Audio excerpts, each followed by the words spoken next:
Carlsbad, People, Purpose, and Impact, an essential podcast for those who live, work, visit, and play in Carlsbad. Good afternoon and welcome, everyone. My name is Brett Schanzenbach. I'm the president and CEO of the Carlsbad Chamber of Commerce, and I'm your host today. And I'm excited to have with me John Van Cleef. John is the CEO of the Community Resource Center. Good afternoon, John. Good afternoon, Brett. Good to see you here today. Good to see you as well. Good to have you. We're going to start off with letting our audience know that you guys were honored very recently at our CBAD Award Luncheon as our non-profit of the year. Congratulations. Thank you. It was a great honor, and considering the other nominees present, Girl Scouts, Solutions for Change, just really honored to be identified among those peers. So thank you. You guys are very deserving, as you point out, as are all these great organizations, but very cool that you guys won. But before we go into Community Resource Center, I'd love to kind of talk about some of your background, which has been interesting. So it looks like you started in the Army. Yeah, when I graduated high school, I was probably like a lot of young people, like looking for some aim. And in the year after high school, I had 5 jobs. Oh, wow. And I was bouncing and feeling aimless. And one day it just hit me that seeking some structure in my life and finding a course was going to be good for me. So I enlisted in the U.S. Army, spent 4 years in service as a military policeman. Wow. Yeah. So other than my training, my entire tour was in the country of Panama. Oh, wow. And so I extended there twice. And so I was in Panama for pretty much 3 of those 4 years, and it was wonderful. Yeah. Oh, that's great. And then since, leaving the Army, and thanks for your service, by the way, you've been in quite a few nonprofits, it looks like, Salvation Army, YMCA, Palomar Health. Talk to us a little bit about your experience before you came here to the Community Resource Center. When I was a child, and it goes back to my parents' home and my grandparents' home, those families were all involved with the Salvation Army. So when people ask how I ended up working in the nonprofit sector, I often say, well, I was born into it. Yeah. Grew up in a home where faith and action and demonstration of concern for people who need help is just the way you live. Oh, that's great. And so I grew up with that, and as I matured through my 20s, I realized that was where I fit in terms of my vocation and where I spend my work hours. And so that because I grew up in the Salvation Army context, that was the most natural place for me to pursue. And as time went along, I saw a bigger world and different opportunities to make an impact. So I made a transition from that setting, worked at the YMCA for a year, Palomar Health for almost 5 years, and have been with Community Resource Center since 2018. Yeah, you and I were talking recently about our paths our timelines, I should say, are kind of similar. You came to Community Resource Center in what month was it? September of 18, and I came to the Carlsbad Chamber in January of 19. So just a couple months apart. We're paralleling each other there, which is great. So you came to the Community Resource Center, and tell us some of the amazing things that the Community Resource Center does, because it's diverse and it's it's not just it's multifaceted, not just single purpose. Yeah. The Community Resource Center was started in Encinitas in 1979, and really a community-born nonprofit, an expression of compassion for neighbors and the capacity to help our neighbors.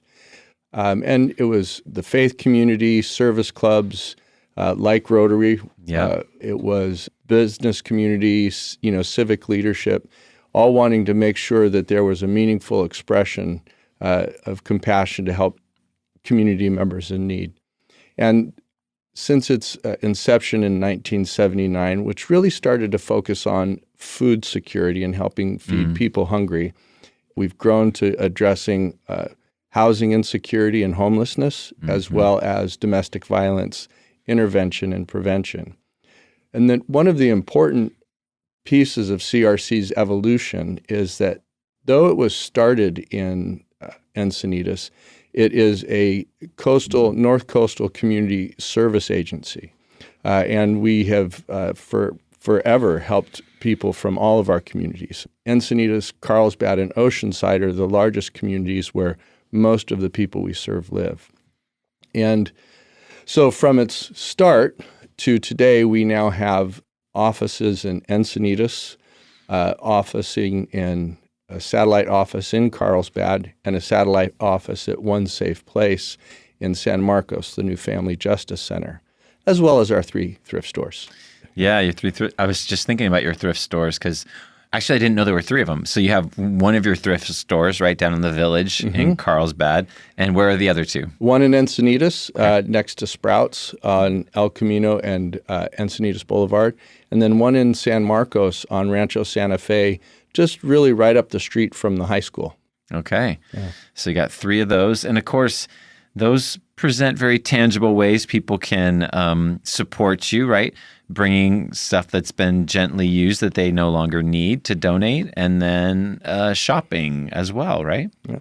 Well, and that's part of a sustainability, right? Yeah. Curve. Instead of putting stuff in the landfill that can be worn, used again, giving it an opportunity for resale. And the proceeds of those programs benefit CRC's. The proceeds of those sales benefit CRC's programs. And then we also have the capacity when we have clients who are in need of clothing or household items, or when we're helping somebody move in, we use the donations in our resale stores to help people get clothes, to help people put dishes in their house. And so it's a great resource to be able to feed back into the program as well. That's great. So it's not just that you're reselling it. Sometimes you're literally repurposing it directly to your clients. Yes, it is 15% of our annual budget. Oh, that's wonderful. Yeah. We're going to take a quick pause. I'm talking with John Van Cleef, the CEO of the Community Resource Center. And when we come back, we're going to talk about the volume of impact that these guys have, which is tremendous. So stay with us. We'll be right back. So, John, we were just talking about your thrift stores right before the break, and you mentioned like the different areas that you focus on. You started with food insecurity, but now in homelessness and domestic violence. I was on your website and looking at some stats, and you guys do a lot. Hunger, last year, 612,000 pounds of food. Yes. Yeah. That's a lot. How does that work? How do you distribute? How do people come to you if they feel like they might qualify or have needs? How does it all work on the food side? Baseline, if somebody comes into our doors and says they're hungry and need food, we take care of it. And if we need to do additional qualification and exploration after that, we will. So we have a food pantry, and we partner with Feeding San Diego and San Diego Food Bank as a part of the Fresh Rescue program. Nice. So items in stores that have reached their sell-by date but haven't expired in terms of being edible, good food, right, we'll pick up from 18 neighborhood stores. Oh, that's great. And so we'll use that food to give to people who are hungry. And then we have local organizations. We had Stamp Out Hunger just a couple weekends ago with the post office. We have Boy Scout troops, Girl Scout troops, neighborhood cul-de-sacs, schools who will do food drives throughout the year to really help with our non-perishable foods. And then if we ever get into a pinch, we connect with our partners at Feeding San Diego or San Diego Food Bank, and we'll buy what we need to make sure the shelves are stocked.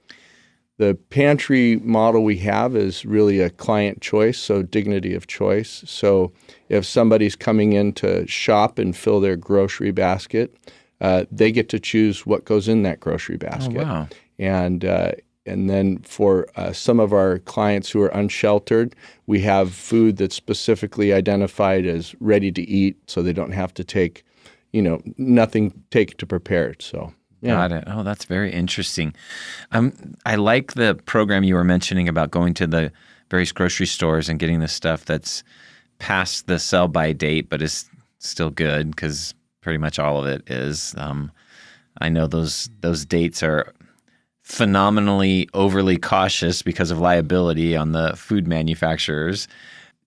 How often are you do you have how does it work? Do you have a truck that goes around every day or something? Or we do. We have a refrigerated truck that goes around every day. Wow. And we pretty much spend the morning doing the pickups. And then when we come back to the Food and Nutrition Center, we stock it into the different cupboards. We've got a freezer on site, a walk-in refrigerator, and then a whole sorting area for vegetables and fruits. And so it's a daily routine. And a great tribute to our community of volunteers. Our Food and Nutrition Center, other than the program manager and the driver, volunteer run. Wow. We have 10 shifts, 10 shift leads, and groups of people from individuals, faith communities, service clubs, all sorts of people come in, and they make that food pantry work. And then we also have a dry food pantry at our office in Carlsbad, and then we operate the dry food pantry at One Safe Place as well. We don't have refrigeration there yet, and so we'll get there. Sure. Yeah. Oh, that's fantastic. That's a lot of food. So I'm assuming you guys, like a lot of the other providers, saw an uptick during the COVID time. Oh, yeah. Yeah. The visits per hour during COVID just skyrocketed. So we were at about 10 family or household units per hour prior to COVID. And during COVID, we were up to 15. Oh, wow. And so the number of people coming for service. What we're seeing right now is in 2021, there are a lot of programs that were established to help with hunger and food security. Some of that benefit has gone away. So in 2023, we're certainly seeing an increase over last year, but we're also seeing a pretty significant increase over 2019. Okay. So if you take away those anomaly years, what's happening with low to middle income seniors, working families who are at above or around minimum wage, inflation is just crushing people. And so providing that extra economic relief through the food pantry has been a going concern. Yeah. Wow. Yeah. That's huge. So that's the food insecurity side, which is ever dynamic and needs are growing.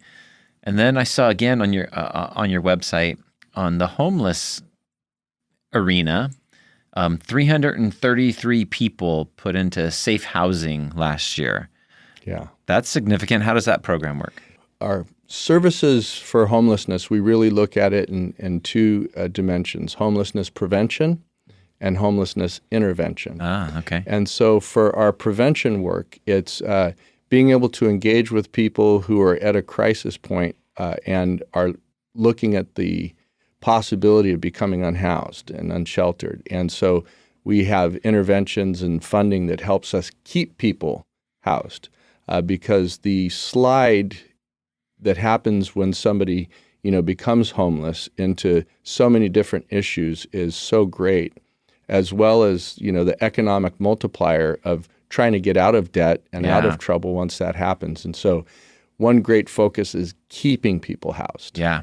And then the other is when we have, somebody who is unsheltered, homeless, perhaps living in their car, couch surfing from home to home, people who are living outside, then working with them and their story to make sure that they have the resources, they've identified the path. They're, people ultimately are responsible for their choices. Sure. Right. And so helping them and supporting them in outlining a path and then helping them be accountable to get there. And those interventions are so many. There's homelessness court, there's, some debt management and resolution, so many different facets of someone's journey. And some journeys are more complex than others. And so some journeys take a little bit longer to get to that point. But so a variety of interventions to help somebody stay housed. Yeah. And then in both cases, we have staff who are case managers who work directly with our clients. Not only do they keep in touch with them while we're getting them housed and providing the assistance, we keep in touch with them afterward so that we have appropriate follow-up, check in to see how they're doing. If there's anything going on, a crisis that's come up, concerns they're having, even some emotional stress can trigger people, right? And so helping once they're housed to keep that follow-up and help them on their path so they are stable and self-sufficient. That's great. A couple of things that you said were, piqued my interest of the complexity, of what you're dealing with those who are homeless. But how do you identify those people, like the preventative stuff that you're talking about? Like, how do you identify those that are in danger of becoming homeless and need help here or there? Like, how does that all come together? I can really speak specifically, like in the city of Carlsbad. We have some funding from the city of Carlsbad directly, as well as funding through HUD, through the Community Development Block Grants. And so through the housing department, people will be referred to us. Okay. People will reach out to us directly and express concern and need for support. We're part of the 211 information network, so people will be referred to us. So we use whatever means possible. One of the things we've done recently is we redesigned and relaunched our website, and the design was really intentional about making sure it has strong client-facing information, so that if somebody is Googling rent assistance in Carlsbad, that if they find CRC's website, they can find clear information for them, that they don't have to navigate around a bunch of other information. Yeah. Don't have to go 20 layers deep to get the actual useful stuff. Let's make it clickable. Yeah. No, that's great. That makes a lot of sense. The third area that you guys focus on is domestic violence. And I remember you and I having a conversation a couple of years ago about the COVID effect in this arena, and it wasn't good. No, it wasn't. There was an article, I think it was in the New York Post, and the author of the article identified it as the shadow pandemic. Internationally, the incidents and reported incidents of domestic violence increased dramatically. From 2018 through last year, calls to our domestic violence hotline increased by 111%. Wow. During COVID, there was a 28% spike year over year. Wow. So the situation was, you put people in a house where there's abusive behavior, you reduce and eliminate outside contact, you add in economic stressors, you add in social isolation, and people who are abusers, all of these triggers are around them. Yeah. And it explodes, and then people who are suffering from the abuse, of course, were impacted by that. If there's any kind of silver lining to take out of that, one thing I see is that people seems like they're more likely to say, this isn't okay, I need help. Interesting. And so I like, if there's any that people are willing to call out and say, I need help getting out of this situation. Interesting. Yeah. Yeah, that's quite a toxic mix that you were describing there for that dynamic. And hopefully, it doesn't sound like the statistics have eased a lot yet, though. No. Hopefully they'll start going in the other direction. Yeah, we're really pleased to be part of One Safe Place, the Family Justice Center that's been opened in San Marcos. The district attorney's office was very intentional about placing that in North County because it was statistically verified that this was the place to do it. Wow. And I'm not sure that's a good thing. No. Well, and so the intention around making that happen created a place for people to go. That's great. So where we've seen an increase, right, there's been the timely launch of a community resource, right, that is well supported so that people who are experiencing that kind of violence or hardship, and it's also there for seniors who are experiencing some kind of abuse, that there is a place for them to go that's one-stop shopping. That's right? great. So that they don't have to drive all over town to get everything taken care of. And so where the need is increased, the resource to meet the need has also increased. Well, that is great that the district attorney's office is using data, right? It's a data-driven decision. It's a little bit disappointing that it's our area that the data is pointing to, but great that the resource is there to help. Speaking of resources, I know that it takes a lot of resources to do everything that you do and to provide the services that you provide. And you have you have a team of people. So tell us some of the ways that you guys raise money. And then after that, I saw something about a capital campaign. Oh, yeah.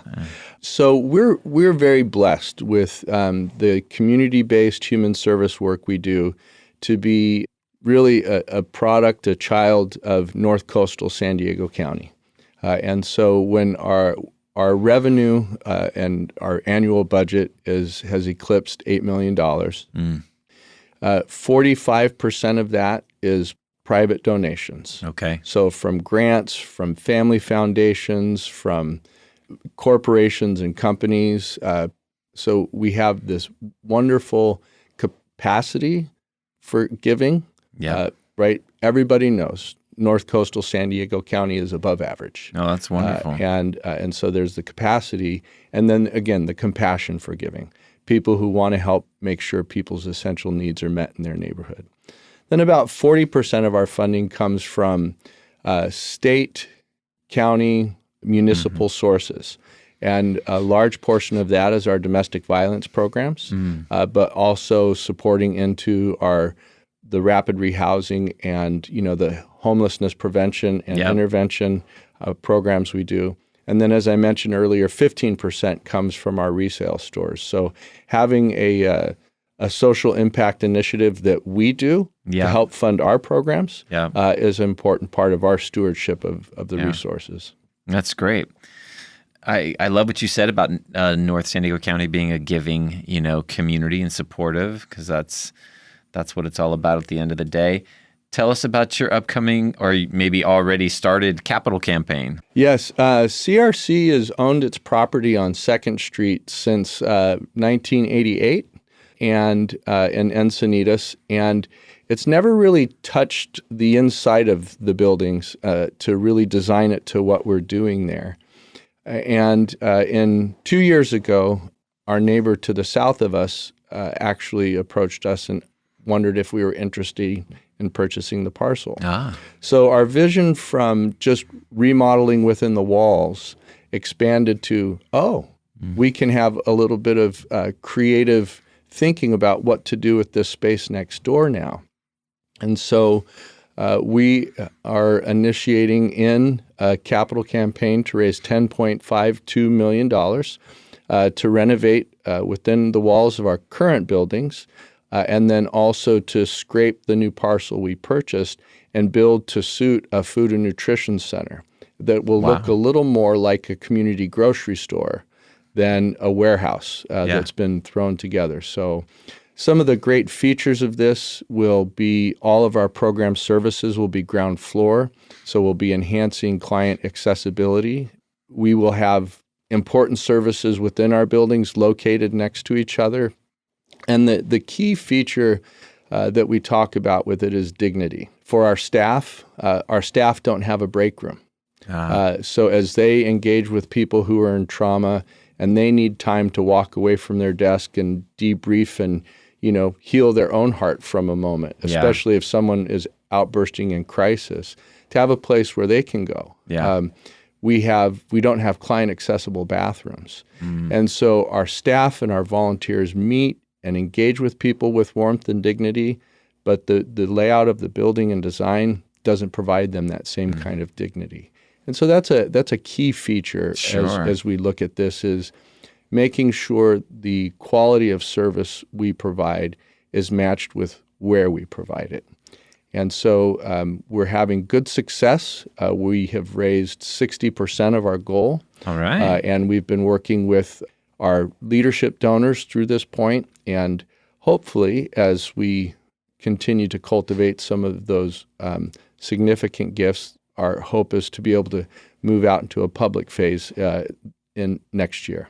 Okay. That's the plan. That's the plan. You got to have the plan. And so if if the plan all went according to how it's spec'd out right now, when might you start all that process, remodeling, scraping, everything? Yeah. Well, I think everybody knows how wonderful that the permitting and entitlement process goes, especially in the coastal region. Yeah. And so we have our scenario plan that affords the longest possible time for approvals in working through this is starting the construction and remodel in June of 25. June of 25. Yeah. Okay, so so it sounds 2 years. Forever away. It does. But I joke about the processes, but our local civic leaders, we talk to them, they're aware of it.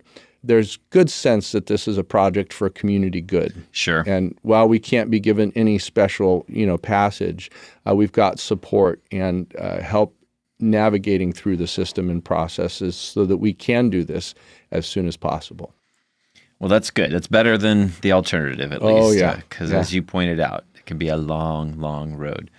Well, you're also a father to 4 and a grandfather to 1. I know. That's amazing. Tell us about your wonderful family and all that. Yeah.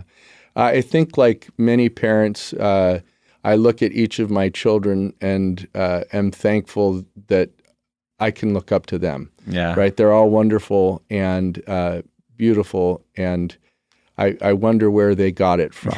Yeah, I know what you mean. So, yes. but my eldest daughter, she is currently in law school in Washington, D.C. Okay. And she's doing her summer internship, for first-year internship, in the Bronx DA's office. Oh, my. Okay. Yeah, so impressed. Yeah.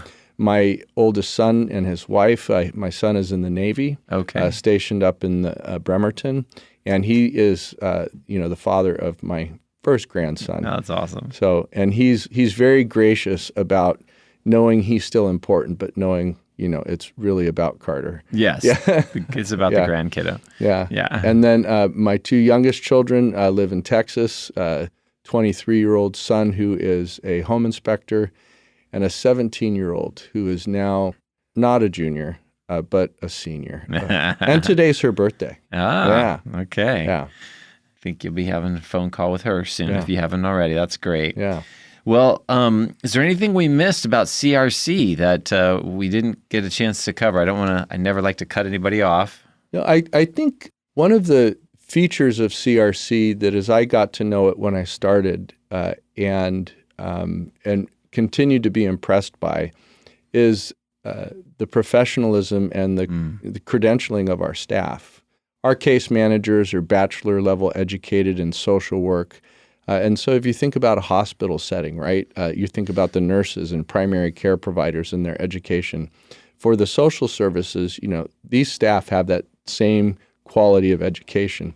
We have therapists on staff, licensed marriage family therapists, licensed clinical social workers. And so what people may see of CRC as they drive by, it's met with a whole depth, the iceberg analogy. Yeah. You may see the tip, but there's so much more underneath the water. And our commitment to providing holistic care to people is at the heart. And so that's an important feature is don't just drive by and see, that. Know that there's a whole breadth of capacity underneath that. Because when we help somebody, we want to help them for good.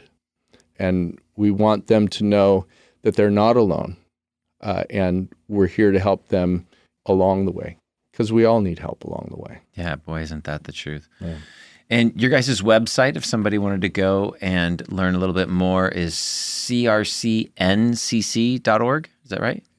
North Coastal County, crcncc.org. crcncc.org. Mm-hmm. There you go, folks. Go check it out. And I really appreciate you taking the time to come and share all the great work you guys do. Thank you for your outreach and making this community a better place. Thank you, Brett. And really honored to be not just serving these North Coastal communities, but serving in the city of Carlsbad. For sure. Thank you so much. Thanks for joining us on our Carlsbad People, Purpose, and Impact podcast today. If you enjoyed it, please hit the follow button on wherever you get your audio. And please tell a friend. We would love to hear your feedback, which you can share at carlsbadpodcast.com. You can leave us a review, ask a question, or leave an audio comment, which we can play on the show in the future. And that's all we have for today. Can't wait to see you next time on Carlsbad People, Purpose, and Impact. And remember, share some kindness today. It's free, creates goodwill, and makes you feel great.